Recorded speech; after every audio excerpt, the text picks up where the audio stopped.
справа, до того ж всім корисна і цікава. А осінь як настала, щистили джерела, і стала наша річка чутлива і весела. Сміттєзвалище позбутись у рідному селі, прибирали вулиці й дорослі й малі. І день землі ми провели завзято, може досі згадує це змістовне свято.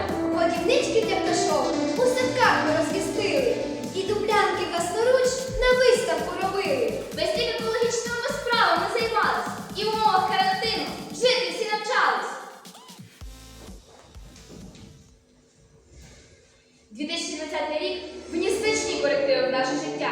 COVID-19, Ізоляція, температурний скринінг, дотримання дистанції, Використання антисептика, маски. все це навчило нас жити і мислити головою. Щоб здоров'я зберегти, наступні поради пропонуємо ми. Тримай руку на пульсі нашої планети. Займайся самоосвітою. Вивчай природу вірусів та шляхи поширення інфекцій. Дотримуйся правил гігієни. При перших ознаках захворювання звертайся до лікаря.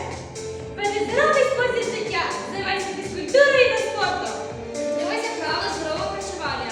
Споживай свіжі овочі та фрукти щодня. Це корисно для твого організму.